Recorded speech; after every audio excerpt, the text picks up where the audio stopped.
grade 8 students! Welcome to our virtual class. I am Ma'am Cindy A. Sugrio from Mesa National High School. Today, we will be discussing with an enthusiasm the arts in South, Central, and West Asia. Before we start, let me remind you of the following etiquette that you need to observe during our live streaming class. Number 1, be on time. Number 2, be respectful. Number 3, prepare your papers and pen. Number 4, don't forget your learning packets. And number 5, lastly, have fun and enjoy. In connection to our lesson, here are the most essential learning competencies that we need to achieve at the end of the live streaming class. Analyzes elements and principles of art in the production of arts and crafts inspired by the cultures of South Asia, West Asia, and Central Asia. Identifies characteristics of arts and crafts in specific countries in South, West, and Central Asia, India, Saudi Arabia, Pakistan, and Tibet. Reflects on and derive the mood, idea, or message from the selected artifacts and art objects. Appreciate the artifacts and art objects in terms of their utilization and their distinct use of art elements and principles. Before we proceed on our discussion, let's have a short game. It is 4 pics, 1 word. Each level displays 4 pictures linked by 1 word. Your goal is to work out what the word is from the letters given below the pictures. You have 10 seconds to write your answers in the comment section. Reminder, avoid unnecessary comment in the comment section. Let us begin. Number 1, go!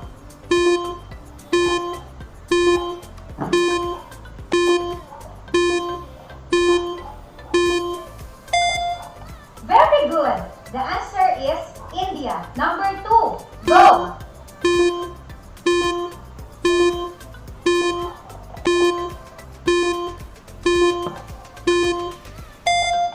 You're right. The answer is Saudi Arabia. Number 3, go!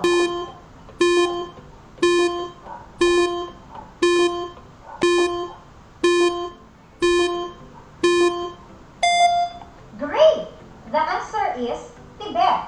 Number 4, go!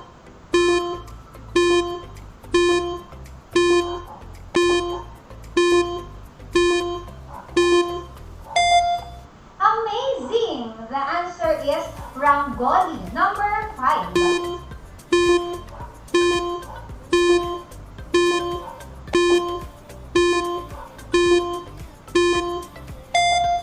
Correct! The answer is track art. I am sure that you enjoy our game. Now, let's have a recap about the elements and principles of art and design. Elements of art. Line, a continuous mark made on a surface by a moving point. Shape, an enclosed area defined and determined by other art elements. It also called two-dimensional shape because it only has height and width. Form, it is a three-dimensional object with volume of height, width, and depth. Color, an element consisting of hues of which there are 3 properties: hue, chroma or intensity, and value. Value refers to the gradual change of lightness or darkness of a color. Space refers to the distances or areas around, between, and within components of a piece. Texture is the perceived surface quality of art. Principles of art and design. Balance. This design principle relates all the parts to one another. Balance can be either symmetrical or asymmetrical. Contrast. It is use of differing elements, large and small, light and dark, and rough and smooth to add variety. Emphasis. This refers to the center of visual interest to which the eye is naturally drawn. Rhythm refers to the repetition of a particular shape or the combination of related color values. Pattern refers to the gradual change of lightness or darkness of a color. Proportion. This involves the relationship between the sizes of elements in the design. Unity refers to how different elements of an artwork or design work come together and create a sense of wholeness. Got it. Remember, those are the different elements and principles of art and design. I can feel you are ready in analyzing different elements and principles of art and design, even in arts and crafts inspired by the cultures of South, Central, and West Asia. Are you learning? Now, get ready to visit and learn about the characteristic of the arts and crafts of India, Saudi Arabia, Pakistan, and Tibet. Let's start with India. Officially the Republic of India. It is the second most populous country, seventh largest country by land area, and most populous democracy in the world. India has four periods: the Asian period, the classical period, the Islamic ascendancy or transitional period, and last is the Mughal period. To begin with, allow me to discuss these four periods. First, the Asian period. Some evidences of the early civilization are bronze and copper statues and steatite seals, which show vigor and concern for surface texture as constantly characterized in Indian art. The Ajanta caves of Maharashtra in India are 30 rock-cut cave monuments that date back from the 2nd century BCE to the 600 CE, including paintings and sculptures considered to be the masterpieces of the Buddhist religious art, as well as the frescoes that are reminiscent of the Sigiriya paintings in Sri Lanka. Next is the classical period. The image of Shiva, the destroyer, develops into Shiva, the cosmic dancer, represented by a four-armed figure. One hand holds the fire with which he destroys. Another holds a drum, which is the first sound heard in the world during creation. Then the third arm points up in a reassuring gesture, and the fourth arm points down to the dwarf in which he dances to. Then is the Islamic ascendancy or traditional period. This was the period of evolution from Buddhism into Hinduism or Brahmanism. The two great Indian epics, the Mahabharata and the Ramayana, emerged in this period. Lastly is the Mughal period. Mughals contributed to the enrichment of Indian culture in painting and in architecture. The most splendid example is the Taj Mahal, built in 1632 by Shah Jahan in memory of his wife. With that, the crafts of India are diverse, rich in history, culture, and religion. The craft of each state in India reflects the influence of different empires. Throughout centuries, crafts have been embedded as a culture and tradition within the rural communities. So, let us discuss it one by one. Rangoli is the most beautiful and most pleasing art form in India. It comes from the word rang, meaning color, and avali, meaning colored creepers, or row of colors. It is the art of making design or pattern on the walls or on the floor of the house. The traditional form of rangoli made use of designs and motifs based on nature, such as mangoes, creepers, flowers, swan, and peacocks. Even the colors in the traditional art form were extracted from natural dyes, like barks of trees, leaves, indigo plant, etc. Samples of rangoli designs. Mendi is a form of body art and temporary skin decoration originating in ancient India, in which decorative designs are created on a person's body using a base created from the powdered dried leaves of the henna plant. Dating back to the ancient India, Mendi is a still popular form of body art among the women of Bangladesh, Pakistan, Nepal, Maldives, Africa, and the Middle East. In the late 1990s, Mendi decoration became fashionable in the West, popularized by Indian cinema and entertainment industry. where they are called henna tattoos. These are the examples of Mendi. Diwali is one of the India's biggest festival. The word Deepawali means rows of lighted lamps. It is celebrated by Hindus in India and all around the world in October or November. It is the Hindu New Year. It is very exciting and colorful holiday where homes are cleaned to welcome the new year and windows are open so that the Hindu goddess of wealth, Lakshmi, can enter. Examples of Diwali. Cuttack is the farm capital and the second largest city in the Indian state of Odisha. It is the headquarters of the Cuttack district. Cuttack is known as the Millennium City as well as the Silver City due to its history of 1,000 years and famous silver filigree works. It is considered as the judicial capital of Odisha as the Orissa High Court is located here. Next, let us now explore the arts and crafts of Saudi Arabia. Officially the Kingdom of Saudi Arabia, a country in Western Asia constituting the vast majority of the Arabian Peninsula.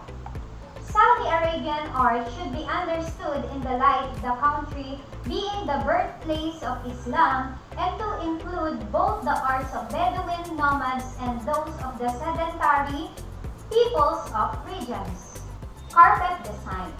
It is an oriental carpet made in the Arab world using traditional carpet making techniques. Sheep's wool is the most common material used in the making of traditional Arabian carpets. In the center of the largest carpets, silk is the likely to be used. These are the examples of carpet design. Remember that the Saudi society has evolved over the years. Their values and traditions, from the customs, hospitality to their style of dressing, are adapting with modernization. Also, let us now identify the characteristic of arts and crafts of Pakistan.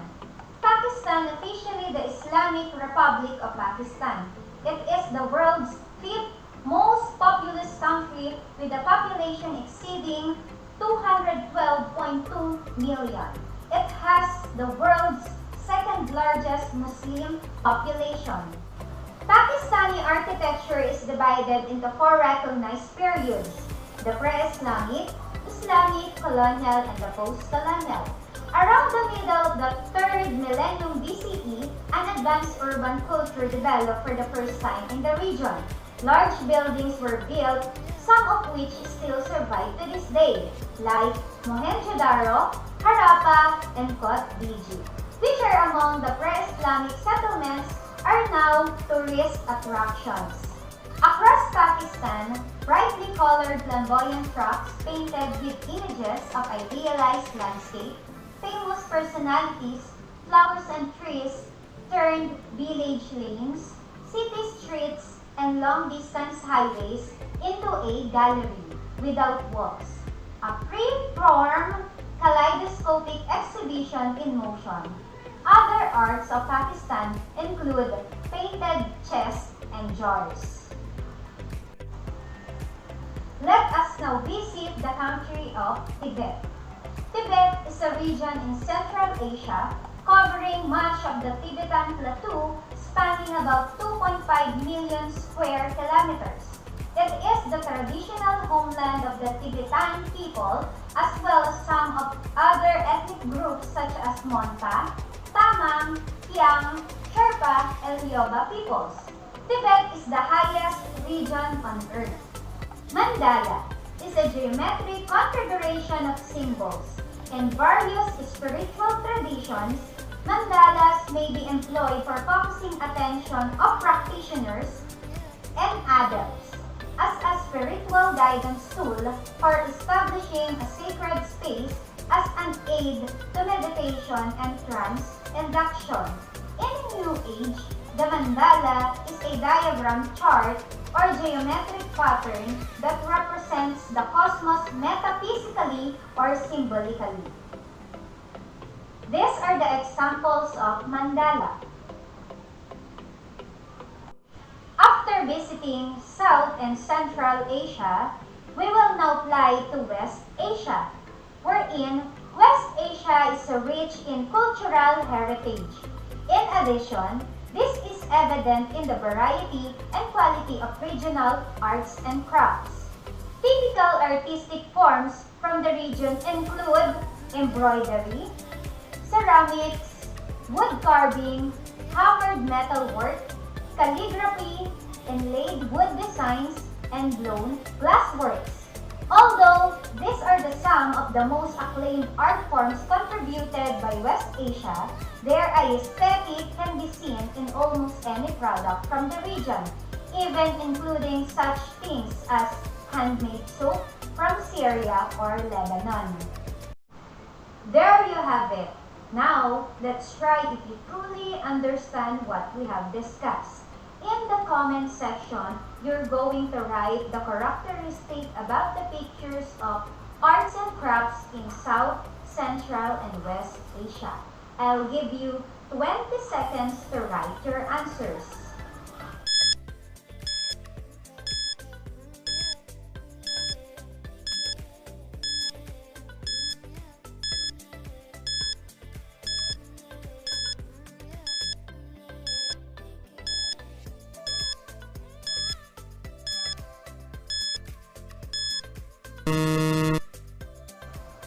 Great! Before I give you your activity, let's have an exercise if you fully understand our discussion. With that, get your pen and paper. Choose the best answer and write the letters only.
For your activity, after learning about Rangoli, you will now experience on how to make one. We're going to watch a video that will show us the procedure on how to make. With that, these are the materials: glue, plain paper plate, pencil, colored paper, different colors.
Studio, your arts teacher. Thank you and God bless.